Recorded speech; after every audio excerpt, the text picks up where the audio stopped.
Salut, c'est Elsa, embarquez avec moi à la découverte d'un artiste, d'un univers, d'un projet. C'est tout de suite dans Quand la musique est bonne. Un podcast Fossa FM.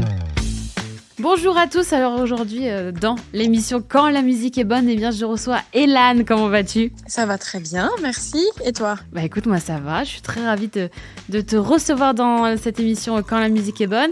Tu sais, dans cette émission, sans surprise, on parle de musique.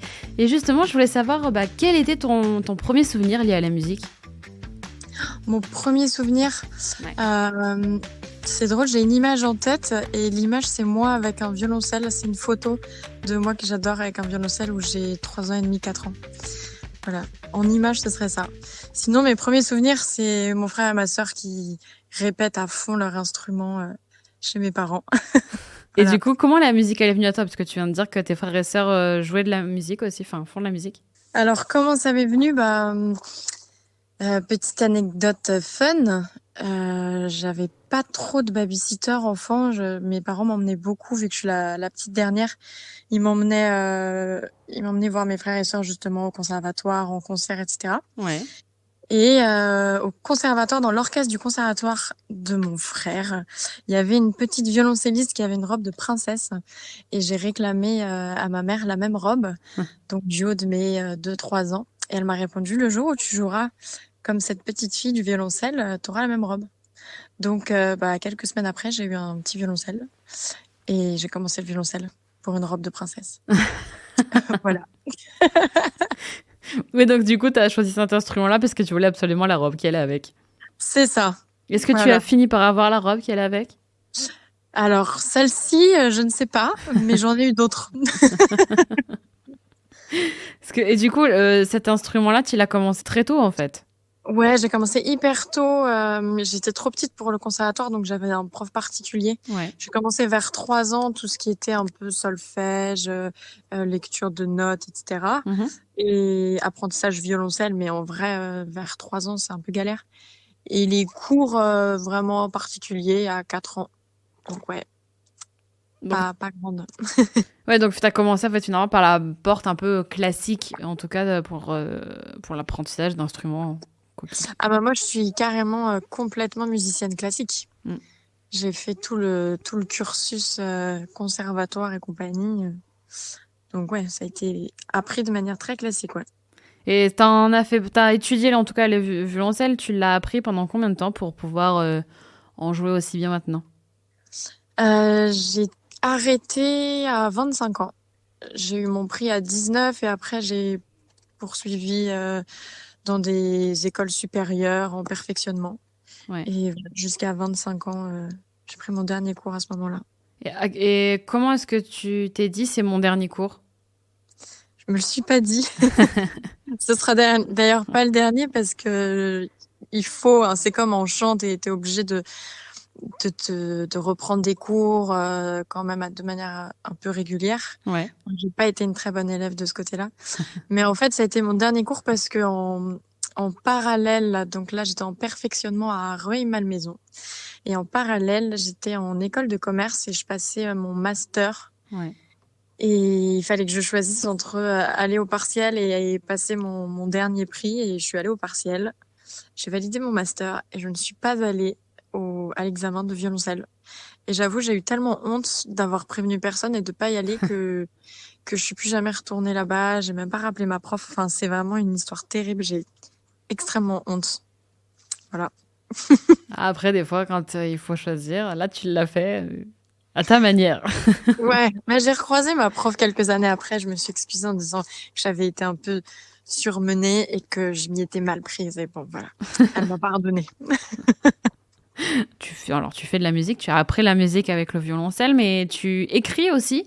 À quel moment est-ce que tu as commencé à écrire tes premiers textes ou même tes premières chansons ? Ça dépend. Tu as commencé par quoi d'ailleurs ? Moi, c'est toujours le texte en premier. Et j'ai commencé adolescente. J'avais une petite boîte. D'ailleurs, j'ai toujours cette boîte. C'est un espèce de petit coffre-fort que mon père m'a donné. Et en fait, quand j'étais un peu torturée le soir, je me mettais à écrire plein de trucs en ayant vraiment l'impression d'être un grand poète. Je crois que c'était un peu nul, mais j'ai tout gardé. Et il faudrait que j'y re-regarder, jeter un œil, parce que peut-être qu'il y a des pépites, en fait. Bah ouais. Et en fait, j'écrivais plein de choses qui voulaient rien dire, avec des images, des ressentis, etc. Et puis, après, je les slamais et je les rappais dans ma chambre. Je pense que là, ça devient de plus en plus pitoyable, cette histoire.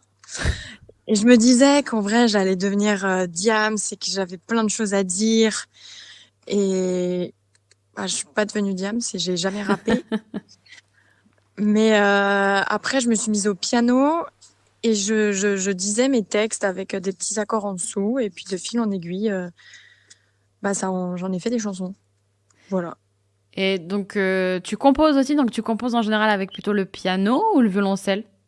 Je compose à la base au piano. Je Ouais. démarre toujours du piano parce que c'est harmonique et donc je peux avoir une vraie structure bah voilà, d'harmonie, de chansons.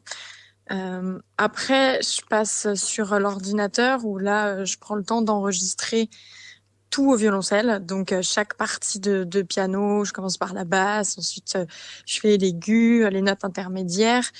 Et une fois que ça, qui est quand même une structure assez simple avec des accords un peu basiques, et ben je continue d'harmoniser avec le violoncelle. Je trouve des contre-champs, je choisis les rythmiques, etc. Et voilà, une fois que le morceau il est fait à partir donc d'un piano puis d'un ordinateur et de mon violoncelle, eh bien j'appelle Pierre Locatelli qui réalise les titres dans son studio avec son ordinateur. Voilà. Et tu les fais absolument tous comme ça, tes titres? C'est-à-dire que tu pars d'une ligne. En fait, d'abord, tu pars du texte. Tu disais d'abord, tu écris. Ouais, Et après, tu te mets au piano c'est ça. avec ton texte. Et du coup, comment est-ce que naît une chanson? D'abord, tu t'imagines un thème, tu as des mots qui te viennent. C'est généralement le thème vient à moi. Enfin, il y a plein de thèmes que j'aimerais aborder, mais si je me dis, je vais écrire sur la planète, Ouais. il y aura rien en fait, c'est sûr. C'est toujours des situations qui sont pas prévues et d'un seul coup, un truc me vient, une phrase me vient et je me dis, oh waouh! Et ça peut franchement être au volant, en voiture, quand je conduis le scooter. Ça arrive beaucoup aussi au moment où je m'endors. Mhm. C'est pas le meilleur moment pour écrire parce que bah, je suis presque endormie. Mais c'est des espèces de phases où mon cerveau, il est pas prévu euh, pour écrire à me dire sur un coin de table, je vais écrire. Je suis vraiment sur autre chose et je pars dans une espèce de rêverie. Alors c'est pareil, j'essaye de pas trop rêver au volant.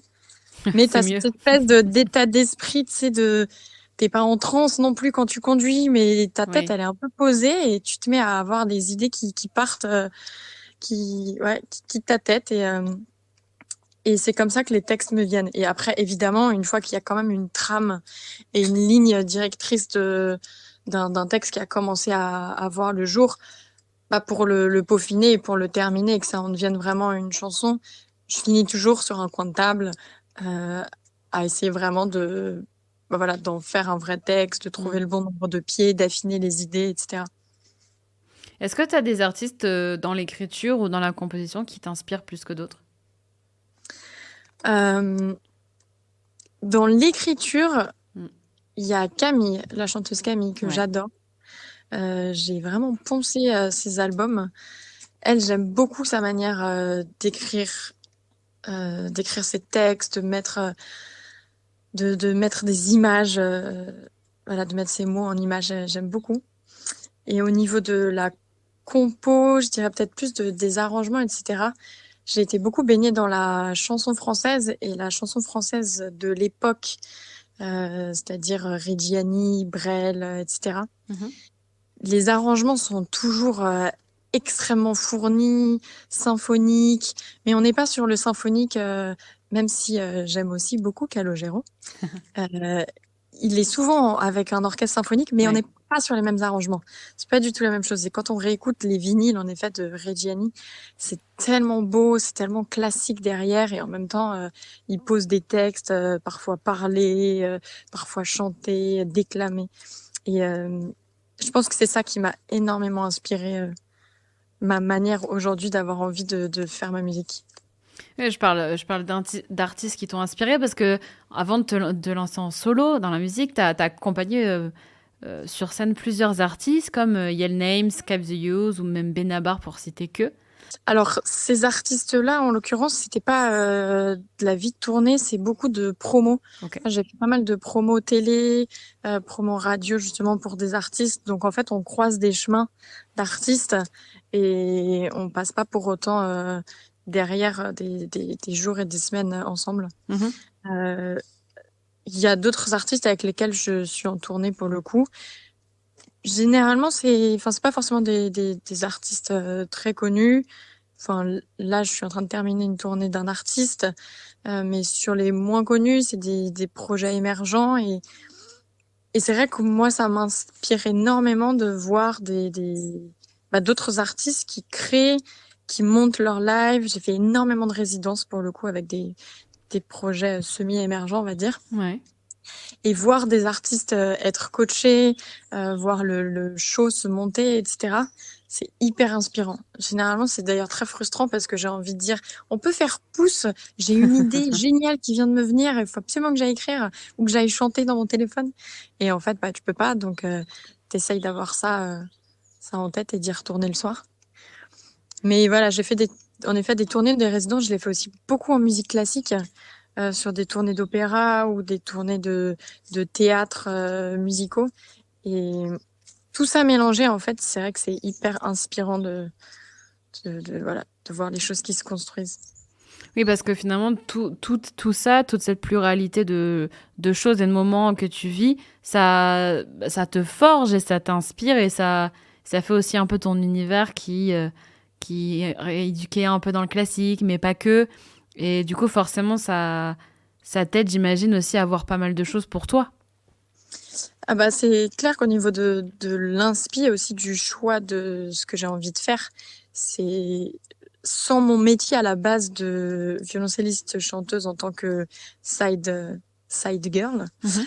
euh, je ferais pas, Elan ne serait pas ce que c'est aujourd'hui, voire même Elan n'existerait pas parce que en effet, tout ce qui va être, on va dire, du côté de la musique classique m'inspire énormément au niveau de l'oreille, de l'écriture, du jeu, etc. Par contre, scéniquement parlant, ça me parle pas tant que ça, en tout cas pas pour un projet qui serait le mien. Et voir à côté de ça des artistes sur scène, même à la télévision, des énormes shows, des shows lumière, etc. Bah ça, d'un seul coup, je me dis, ok, c'est ça que j'ai envie de faire. Donc, il faut que je trouve un moyen d'allier les deux, de pouvoir mettre ma touche musique classique parce que j'aime tellement ça, mais avoir un projet avec lequel je puisse ne pas faire que des petites salles avec des gens assis, des théâtres, etc. Je peux avoir l'ambition de choses un peu plus grandes avec des shows un peu plus fat, quoi. Est-ce que tu as une date, justement, parce que tu viens de nous dire des énormes shows, ou même dans le classique, est-ce que tu as une date ou un moment qui t'a le plus marqué, qui t'a plus marqué que d'autres? Je suis sûre quand on aura fini l'émission, je me dirai, mais oui, c'était celle-ci. Et là, résultat, je me dis, merde, laquelle c'était? Euh, une date, alors encore plus bizarre, je pense qu'une date qui m'a grave marqué, c'est une date en Chine, Mhm. mais donc super bizarre parce que c'était des énormes salles type Philharmonie de Paris, mais les gens étaient assis. Ok. Donc pour le coup, c'est pas du tout le show dont je suis en train de parler, mais le public chinois est un public de fous. C'est des fous furieux. Et ils se lèvent, ils chantent, ils s'applaudissent. À la fin, il y a des cordons de sécurité parce que c'est des ultra fans. Ils ont vraiment cette éducation fan. Ouais. Et donc, il y a l'effervescence de la rencontre après. Et dès que tu montes sur scène, ils sont complètement en furie alors que c'était pas un show rock du tout. Mais bon. Donc, donc ouais, un de mes souvenirs marquants, c'est ça. Le premier concert dans une tournée chinoise. Est-ce que du coup, tous ces moments-là t'ont aidé finalement à dompter la scène pour toi, ton projet solo? Ah bah clairement, mais 1000 fois. Je me souviens de mon premier concert violoncelle en musique actuelle. Mhm. Et ben d'ailleurs, je peux lui passer le bonjour. C'était avec Niki 2000 dans un bar à Paris qui s'appelait, je crois, Chez Léon, vers Châtelet. Et je tremblais, mais je pouvais même pas tenir mon archet tellement je tremblais. C'était horrible. On avait même une planche charcut de fromage avant et je ne l'avais pas mangée alors que j'avais super faim parce que j'étais malade littéralement. Et aujourd'hui, au violoncelle, je sais que je suis très heureuse dès que je monte sur scène. Il y a toujours cette petite appréhension, mais c'est le trac qui nous donne aussi l'envie de monter sur scène. Mais en tout cas, il est complètement géré. Et en tant que chanteuse, bah, j'ai beaucoup moins eu l'expérience d'être chanteuse lead. Ouais. J'ai fait beaucoup de chorales, mais donc lead très peu.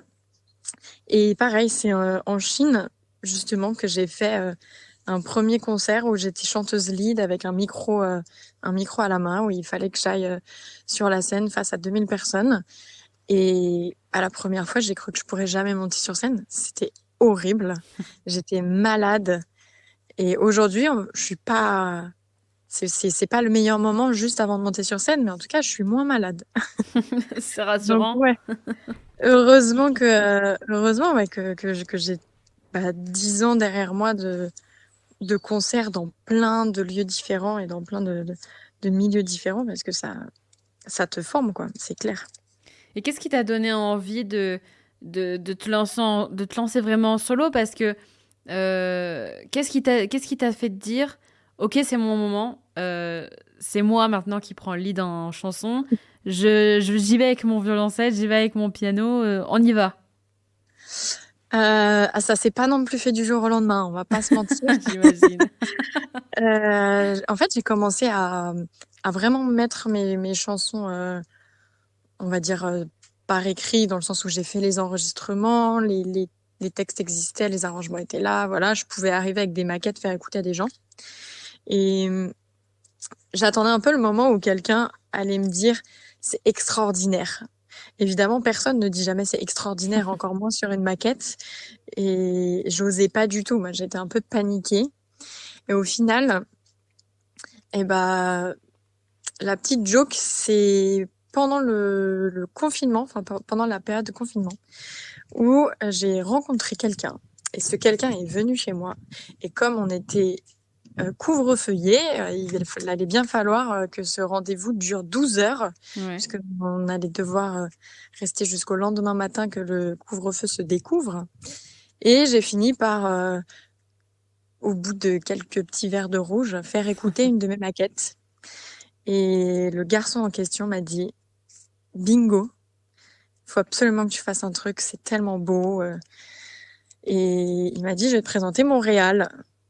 Et je suis allée rencontrer ce réal qui se trouvait être en fait un ancien ami à moi. Ouais. Donc voilà, comme quoi les planètes s'alignent. Et je lui ai fait écouter mes titres et il m'a répondu vas-y, viens, on fait un truc ensemble. Voilà, donc tout est parti au final d'un date, d'un date pendant le Covid. Ah, finalement, le Covid a eu du bon quand même, hein. Bah, carrément. D'ailleurs, donc tu as sorti ton premier single, Tu l'attends, il y a quelques semaines. Comment est-ce qu'il est né ce titre? Raconte-nous. Et ben ce titre, c'est justement, c'est drôle que ce soit le premier single parce que c'était pas obligé, mais c'est le premier titre qu'on a réalisé avec Pierre Locatellier justement. Ouais. Donc le titre en lui-même, moi je l'avais en violoncelle voix dans mon ordinateur. Il était né justement, donc le texte était né suite à Camille qui avait sorti un nouvel album et j'arrêtais pas d'écouter son album. Et il me semble que j'écoutais en boucle Je ne mâche pas mes mots. Et d'un seul coup, j'ai essayé de trouver des jeux de mots, des mots qui se répètent avec voilà des assonances. Donc le texte est né comme ça. Et ensuite, donc je suis venue avec ça en studio et on était à nouveau, c'était pendant le Covid, donc j'ai fait écouter ce titre à Pierre. À la base, je devais aller à un apéro chez une copine où j'allais passer la nuit forcément. Et puis finalement, je dis à Pierre, mais attends, j'ai une bouteille dans mon sac. Donc la bouteille de rouge et on prend l'apéro, on écoute ma musique et puis il fait des essais de son. Et à minuit, on avait l'ébauche de Tu l'attends, version ce qui est sorti il y a quelques semaines.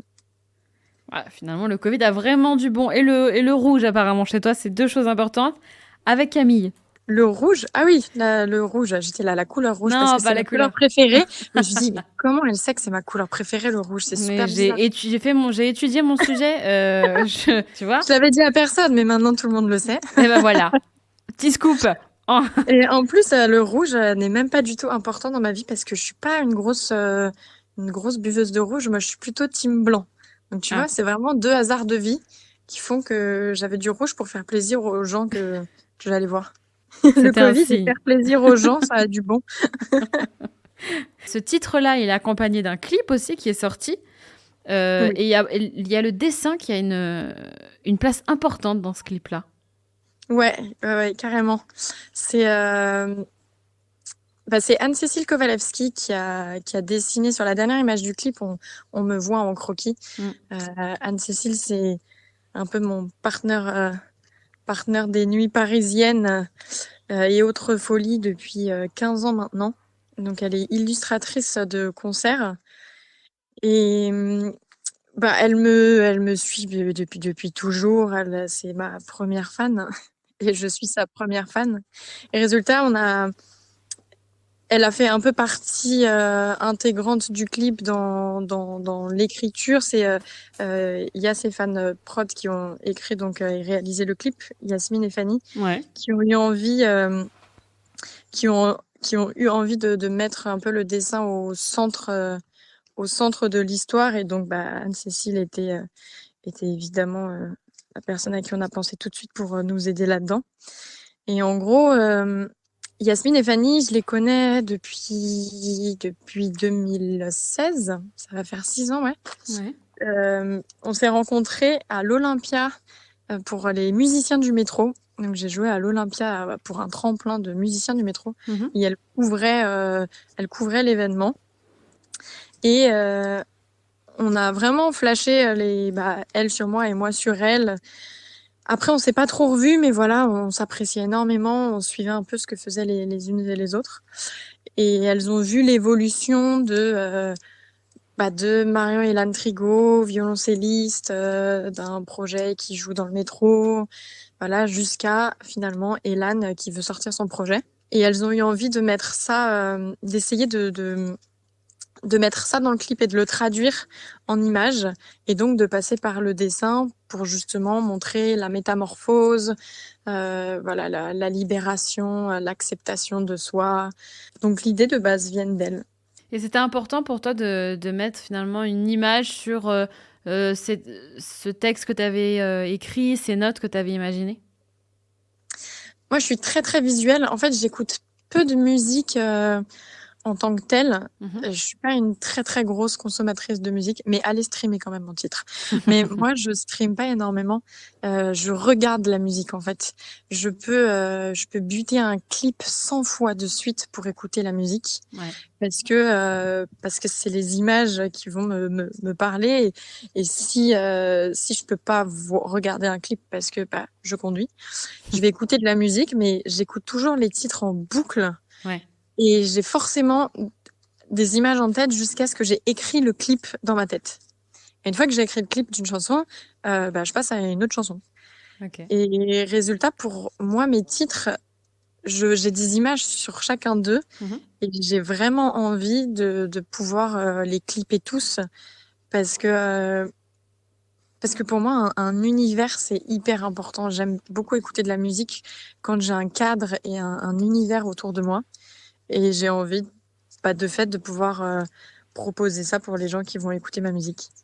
Et tu parles souvent, quand tu parles de ta musique, tu parles de tes titres, tes chansons. Est-ce qu'il y a un EP qui est prévu après la sortie de ce premier single? Alors, il n'y a pas d'EP qui est prévu. Un album? Il y a un album qui est prévu. Voilà, qui est quasiment bouclé. En gros, je vais égrener des singles toute l'année à venir avec des clips. Et dans un an, proposer un album Voilà, mais je passerai pas par la case EP. Ok. C'est bien aussi, hein, l'album directement. Bah ouais, j'avais envie de changer un petit peu. Je sais pas ce que va devenir l'EP. C'est vrai que ça a été bien pour des artistes, mais disons que ça prend tellement de temps en fait de créer sa musique, de trouver justement son univers, etc. Oui. Que j'ai fait 5 premiers titres, puis l'année d'après j'ai fini d'en réaliser 5 autres. Ouais. Et avec Pierre, on s'est dit, ok, donc là il y a déjà eu un step et une grosse évolution. Le problème, c'est que sortir un EP 5 titres avec les 5 premiers titres et les défendre sur scène, c'est compliqué parce que c'est plus trop d'actualité. Et en même temps, sortir directement le deuxième EP, bah, on en fait quoi du premier? Mm.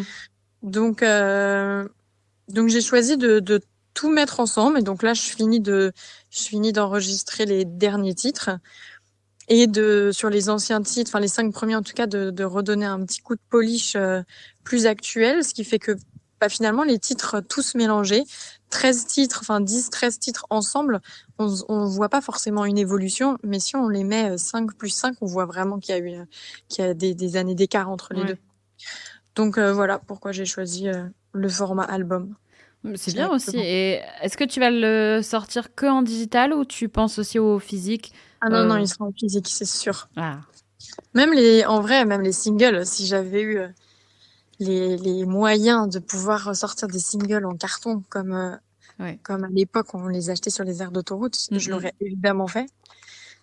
Bon, on est quand même je suis un petit peu restreinte sur certains financements, donc c'était pas la priorité de le sortir en physique. Oui. Mais en effet, même si j'avais dû sortir un EP, l'EP aussi aurait été en physique.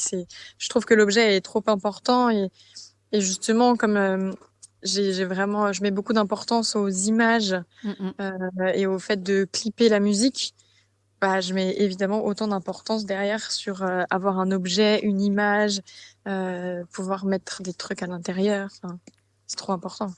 Et et du coup, ce sera un album CD ou vinyle ou les deux? Ah, les deux. Ah, ben voilà. Pareil, là-dessus, Ouais, je on suis regardera d'accord. pas pour les finances, mais j'aime trop les vinyles. Je trouve ça, c'est trop beau. Et puis même si en effet, les gens n'ont pas forcément de platine, quoique petit à petit, ça revient Ouais. quand même vraiment. Mm. C'est l'objet en fait. Oui. Mais c'est vrai qu'il y a toute la question de, j'ai pas non plus envie de sortir un vinyle qui soit juste une pochette en carton avec un gros disque dedans, quoi. Bien sûr. J'ai envie de trouver un artiste qui puisse collaborer avec moi et faire un objet qui va pousser vraiment le délire loin. Et justement, en parlant d'artistes, on a parlé de clips, on a parlé de musique forcément, mais quand on pense à l'objet, moi je pense aussi à la photo, je pense au graphisme qu'il y a aussi derrière. Est-ce que tu as déjà ton équipe qui t'accompagne sur ce genre de sujet? Alors sur tout ce qui est image justement, un peu univers, image, etc. Sur tout ce qui est vidéo, il y a ces fans qui s'en occupent. Mhm. Et après là, pour la pochette du single, c'est mon cerveau qui s'est beaucoup trituré. Et j'ai bossé avec un artiste qui s'appelle Pileos, Ouais. qui m'a beaucoup aidé. Et finalement, comme il fait aussi de la photo, c'est lui qui s'est occupé de la photo. Ok. Donc voilà, sur les autres singles, je pense qu'on va faire la même chose parce que on a trouvé une ligne directrice et une histoire sur chacune des pochettes en partant de la première. Donc on fera ça ensemble. Et pour l'album, je suis en train de parler avec un photographe qui, en fait, était prédisposé pour les singles, mais qui malheureusement a été pris sur un autre job à ce moment-là. Ok. Donc voilà, c'est en pourparler avec un photographe. Je vais pas donner son nom tout de suite parce qu'imaginons que ça se fasse pas. C'est jamais. Voilà, Non, puis ça nous fera un sujet pour parler quand tu sortiras ton album. c'est ça. Eh ben, On peut se donner et puis Léos, rendez-vous dans un mois. on l'a déjà accueilli Quand la Bah musique oui, est bonne, c'est un multiple talent, effectivement. c'est ça. Où est-ce qu'on peut te retrouver sur scène? Alors sur scène, Ouais. là tout de suite, j'ai pas de concert prévu avec Elan. Ouais. Je viens d'en faire 2, 4 en septembre et 2 octobre qui était la release party. Ouais. Donc, comme je viens d'en enchaîner 2, j'en ai pas de prévu là tout de suite, mais c'est en pourparlers. Pareil, soit pour la fin de l'année, décembre, soit début 2024. Donc, je ne manquerai pas de te tenir informé. Et est-ce que toi, par exemple, tu as une salle que tu aimerais faire ou une ville que tu voudrais absolument faire, toi, avec ton projet, Elan? Des salles, j'ai envie de toutes les faire. Évidemment, j'ai envie de faire l'Olympia pour voir mes lettres en rouge dessus. Puis en plus, comme il y a que 4 lettres sur Elan, je pense que ça pourrait être bien fat. Mais je me dis que ce serait cool de fou.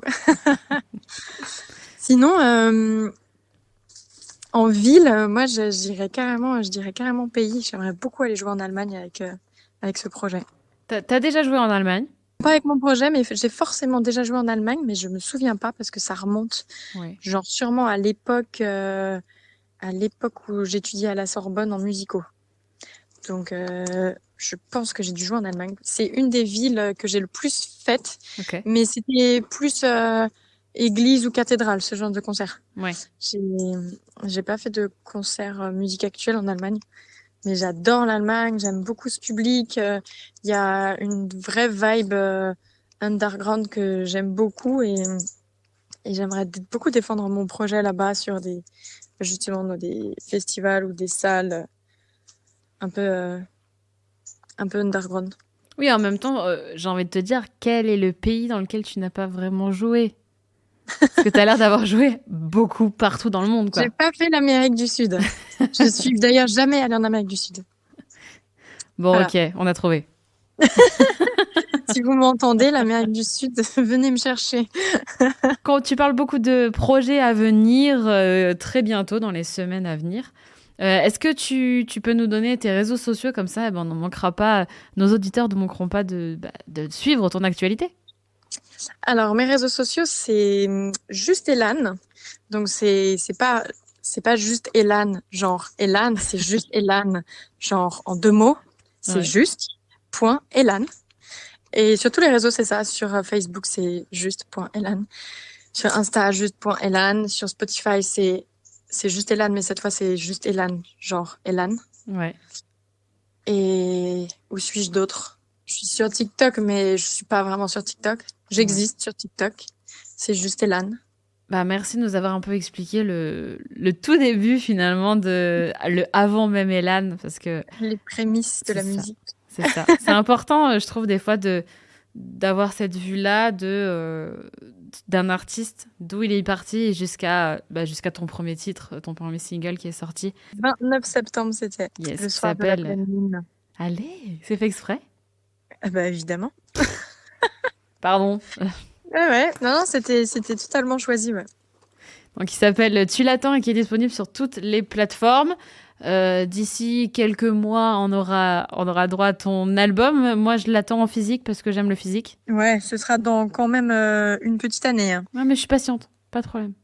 Voilà, t'écouteras d'autres singles en attendant.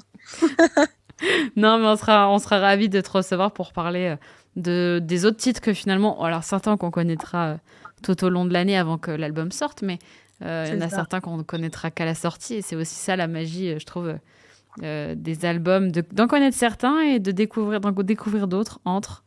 Ouais, ça permet d'arrêter un peu le temps et de se mettre en pause.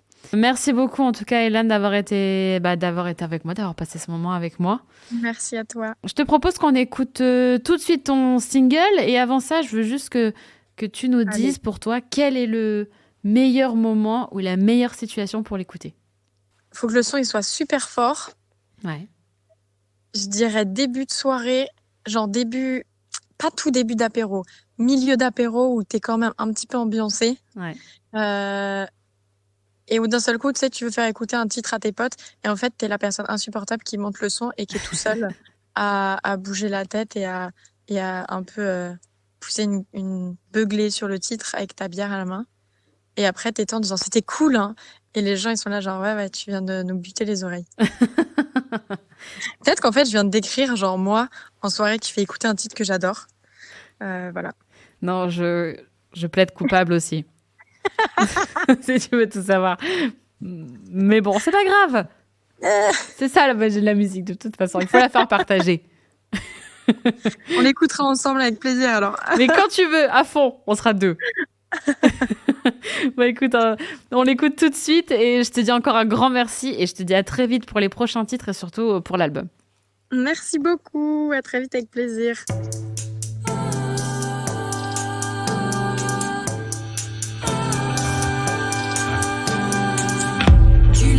Tu l'attends pour tuer le temps. Laisse autant de temps. Tant d'oubli autant. Tu l'entends qui t'attend devant. Il t'attend de temps en temps. Aujourd'hui c'est fini. Tu t'en vas et tu pries jusqu'au soleil levant. Va et marche droit devant. Regarde, c'est l'infini. Tu l'attends comme avant, debout face au néant. Tu t'accroches à la vie. C'était si bien ici, pourtant tout est fini.